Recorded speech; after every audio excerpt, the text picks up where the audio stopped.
Assalamualaikum warahmatullahi wabarakatuh. Semoga sahabat semua selalu dalam keadaan sehat walafiat, diberi rezeki yang melimpah dan barokah. Amin, amin, amin. Salam pemula. Pada malam ini, saya akan mencoba menjelaskan dua jenis teknik mancing ikan mas. Jadi, dalam teori mancing ikan mas ini, untuk pembuatan umpan ini dibagi dua. Yang satu berdasarkan aroma, yang satunya lagi berdasarkan nilai gizi. Nah, dari dua jenis teknik pembuatan umpan ini, sebelumnya udah diuji katanya. Jadi di barat sana, di luar negeri sana, itu katanya udah diuji. Yang mengandalkan aroma dan yang menggunakan nilai gizi. Itu di jam pertama yang menggunakan aroma, dia bagus. Start awalnya bagus. Jas. Tetapi setelah jam berikutnya, ini yang yang menggunakan aroma ini mulai redup. Nah, yang menggunakan nilai gizi yang bagus, ini yang jalan. Sampai akhir, yang nilai gizi ini tetap jalan, yang aroma mati. Jadi hanya bagus di awal untuk yang aroma, tapi yang nilai gizi itu dari. Nah, informasi ini tidak serta-merta tidak saya terima. Oh, berarti yang nilai gizi bagus lebih baik, gitu. Enggak juga. Ini harus diuji dan dibuktikan. Kita urai satu-satu. Yang menggunakan aroma, ini dari pengalaman yang saya dapat sampai sekarang. Untuk yang untuk daerah Karawang saya, untuk sampai saat ini yang saya rasakan ya, jadi yang hanya mengandalkan aroma, entah itu dari esen, entah itu dari daun-daunan, yang pasti mengandalkan aroma. Jadi umpan ini nggak dipertimbangin nih masalah proteinnya, masalah nilai gizinya nggak diperhitungkan. Dia hanya bikin umpan seadanya atau sesimpel mungkin dikasih esen. Yang saya tahu sampai saat ini, yang saya rasakan, yang saya lihat di empang, yang mengandalkan aroma itu hanya bagus di awal. Jadi teori ini untuk sementara jalan. Ini untuk untuk lomba ya. Jadi ya hanya start di awal doang, jas, paling 3 ekor 4 ekor udah stop. Nah, untuk aroma ini sebenarnya tujuannya adalah untuk menipu ikan. Jadi si ikan ini tertipu dengan aroma yang ada atau aroma yang dibuat. Jadi seolah-olah si aroma ini punya nilai gizi. Contoh amis. Nah, amis ini akan dideteksi atau akan terbaca seolah-olah si umpan ini punya nilai gizi. Kalau dia masih tertipu, pasti dimakan dan ditelan. Tapi biasanya awal doang. Setelah kesananya, ya dimakan, dilepehin lagi. Karena teorinya adalah umpan dimakan belum tentu ditelan. Jadi untuk aroma ini saya sendiri sampai sekarang belum belum bisa membuat inovasi gimana caranya dengan hanya bermodalkan umpan sederhana itu bisa lebih unggul dari yang lain. Nah, makanya dari beberapa pengembang umpan itu ada yang aromanya tuh kencang, tarik. Ada yang wangi, gurih, terus amis. Nah, ini tujuannya adalah untuk menipu ikan agar ikan ini lebih cepat datang, terundang dan tertipu. Nah, terus untuk yang satunya lagi tentang masalah nilai gizi. Jadi dari beberapa kasus atau beberapa pengalaman yang saya rasakan sampai saat ini, yang lebih bagus tuh emang nilai gizi harus diperhitungkan. Dan ini tetap harus menyesuaikan dengan keadaan kolam, dengan ukuran ikan, dengan jenis empang, tetap harus dipelajari lagi. Tidak bisa, maksudnya dengan umpan yang nilai gizinya bagus terus bisa masuk di setiap empang, itu nggak bisa juga, karena aroma ini akan tetap berpengaruh. Jadi nggak bisa nilai gizi bagus, aroma dikesampingkan, walaupun aroma ini tidak jadi jaminan nomor 1. Kenapa saya bilang tidak jaminan nomor 1? Contoh kecil, dulu saya sering bikin umpan, racik. Setelah beres, dia cium aromanya, mantap, wanginya ada, amisnya ada, gurihnya ada. Pakai mancing, repot. Dan itu berlanjut beberapa kali, nggak hanya sekali. Nah, dari sini saya ambil kesimpulan bahwa aroma tidak bisa dijadikan satu patokan bahwa umpan ini akan bagus. Dan mungkin kita sebagai manusia, satu-satunya indera yang paling gampang untuk mengira-ngira atau menentukan sebuah umpan emang berdasarkan aroma. Pasti rata-rata 99% pemancing itu umpannya pasti dicium. Ini kurang apa?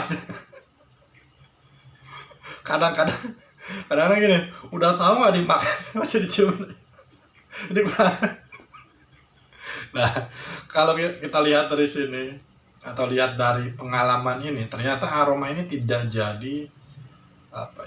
jadi patokan bahwa umpan ini akan bagus. Kadang-kadang yang aromanya nggak jelas diciumin, bau apaan gitu, tapi makan.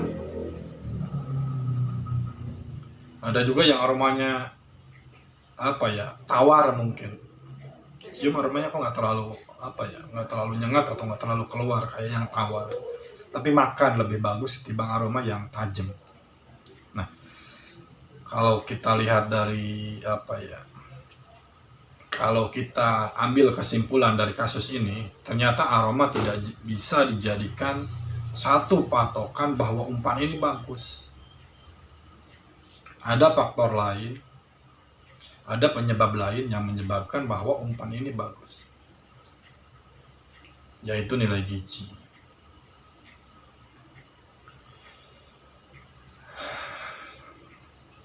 Emang ribet sih. Apalagi kalau yang baru mulai hitung-hitung, aduh, kayak puyeng nggak ketemu. Tapi itu justru jadi jadi PR. Kita akan semakin memperdalam sebenarnya umpan seperti apa yang baik, sebenarnya umpan seperti apa yang disenangi ikan. Dan yang pasti yang saya tahu, termasuk saya sendiri, mungkin kita nggak akan puas walaupun kita udah punya rahasia yang nggak punya apa, yang nggak tiap orang tahu, sampai umpan kita bisa gacor, nggak akan puas sebelum yang lain kita mancing dapat sendiri. Mungkin yang lainnya nonton mungkin akan puas, tapi selama yang lain masih narik, walaupun kita juara, perasaan nggak puas-puas, karena nggak apa ya, ya mungkin sifat manusia kan.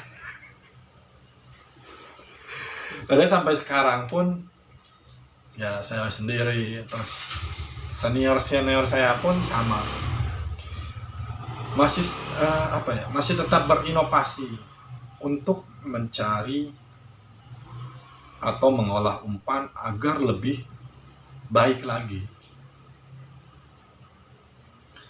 Jadi kalau kita hanya apa ya, kalau kita hanya berhenti di sini aja dengan umpan yang gitu-gitu aja, ya siap-siap terlibas.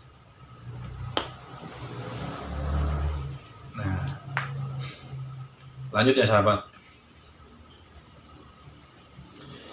Terus untuk aroma ini akan apa ya, akan sangat erat hubungannya dengan esen, karena esen ini bahan yang mudah didapat untuk menghasilkan aroma pada umpan.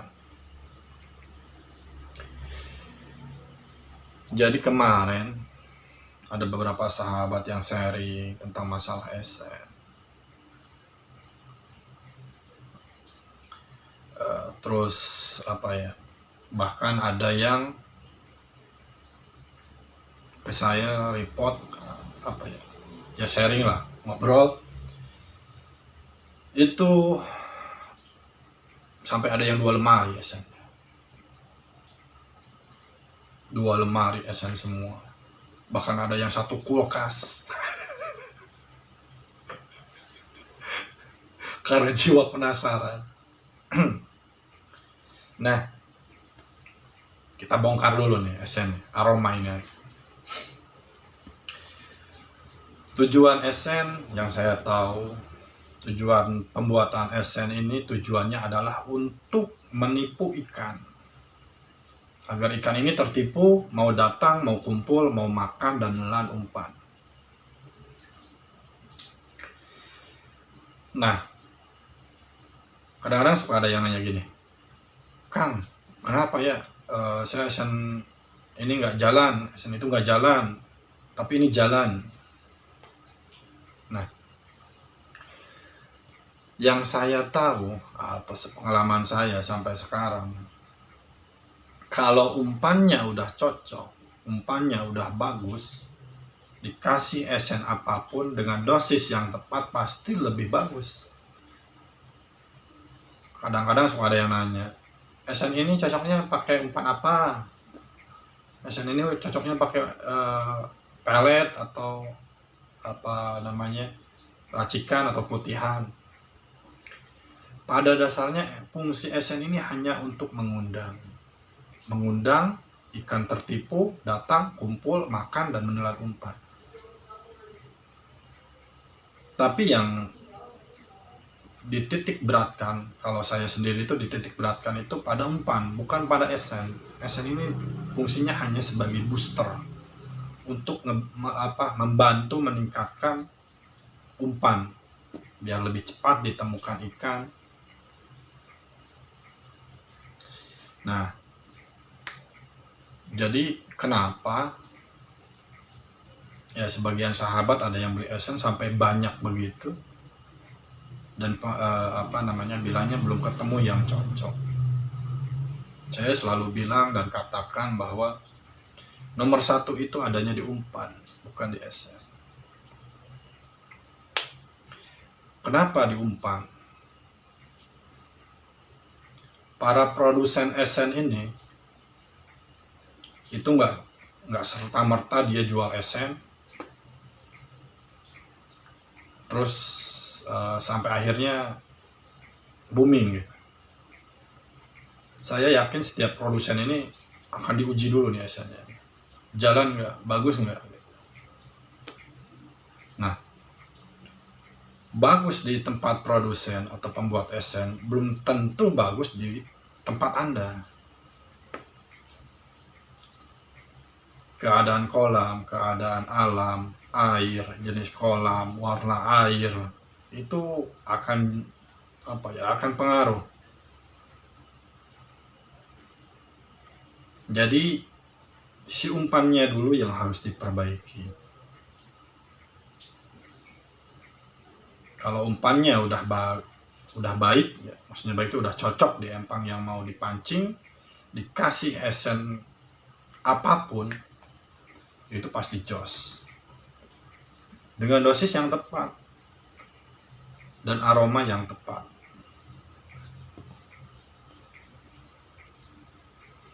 Nah, terus untuk nilai gizi ini memang harus agak sedikit teliti dan beberapa kali tester uji coba.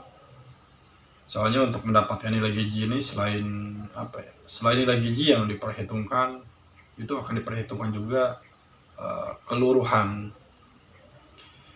Soalnya nilai gizi semakin baik, umpan pasti semakin luruh.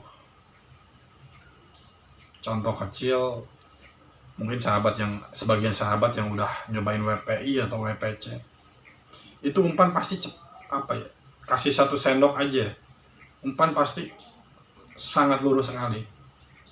Nah, kalau si pengikat atau bindernya ini kurang, kerepotan, efeknya akan banyak mocel. Jadi ini sangat erat hubungannya antara nilai gizi dengan tekstur keluruhan. Kalau terlalu keras atau susah luruh, telat manggil ikannya.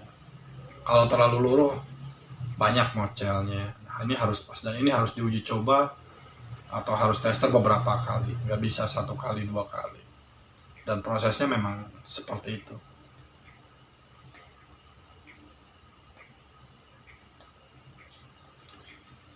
Nah, terus untuk di tempat kita ini, maksudnya di Indonesia berarti ya, di Indonesia ini kan mancing di lomba, kebanyakan dibikin perlombaan dengan waktu yang terbatas. Jadi dengan penggabungan kedua jenis mancing ini yang mengandalkan aroma dan nilai gizi yang bagus dipadukan, itu hasilnya akan lebih luar biasa. Nah, untuk mendapatkan dosis yang tepat dengan umpan yang nilai gizi yang tepat di empang yang kita mancing dan aroma yang tepat, itu akan menghasilkan umpan yang cocok atau yang bagus. Dan itu butuh analisa yang lumayan. Kalau udah terbiasa mungkin 2 kali, 3 kali, 4 kali udah bisa ngimbangin. Tapi kalau yang mulai baru-baru akan bingung apa yang sebenarnya yang dipertimbangkan. Nah, itu yang akan kita pelajari. Mudah-mudahan ya kita sama-sama belajar bisa menganalisa lebih baik. Jadi umpan apa yang baik, umpan apa yang cocok di tempat atau di empang yang kita mancing. Sekian video kali ini, mudah-mudahan ada informasi yang bisa diambil manfaatnya. Untuk para sahabat, jangan lupa jaga kesehatan. Nomor 1 kesehatan. Untuk yang sudah nonton sampai dengan selesai, terima kasih dan mohon dukungannya. Assalamualaikum warahmatullahi wabarakatuh.